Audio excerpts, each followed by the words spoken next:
Hindi ko makakalimutan yung unang araw ko dito sa Thailand. Akala ko noon, madali lang ang mamuhay at magtrabaho abroad. Pero hindi pala. Kailangan mong makisabay at makisama. Tulad na lang sa pagkain.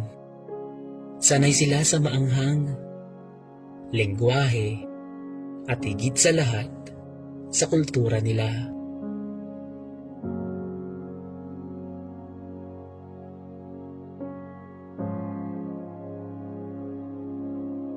Pero masaya kapag natuto at nasanay ka na. Dahil dito ko natutunan kung paano tumayo sa sarili kong paa.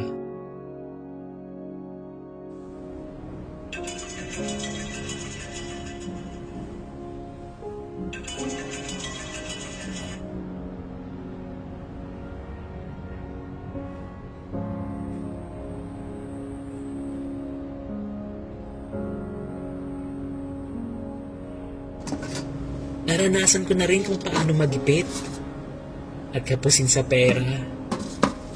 Pero sabi nga nila, laban lang. Ako nga pala si Kevin,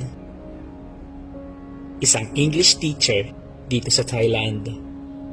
Magtatatlong taon na din dito. At masaya ako sa ginagawa ko. Minsan, nakakapagod, pero napapawi naman kung nakikita mong masaya at may natututunan ang mga estudyanteng tinuturuan ko. Minsan, nakakaramdam din ako ng lungkot at pangungulila sa mga mahal ko sa buhay sa Pinas. Pero kailangan kong bumangon para sa pamilya ko at sa future ko.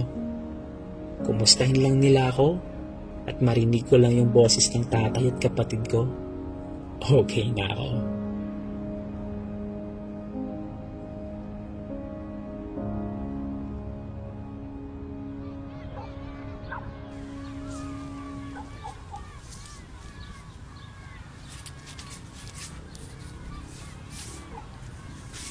Pa!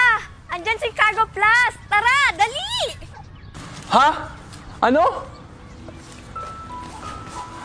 Okay, nandyan na pala.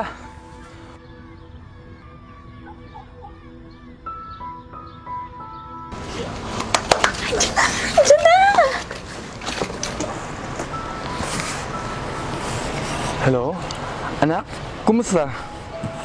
Siya nga pala, natanggap na namin ng kapatid mo ang yung balikbayan box na pinadala mo sa amin. Talaga, Tay? Sakto ah! Maraming salamat, anak, ha? Kuya, maraming salamat!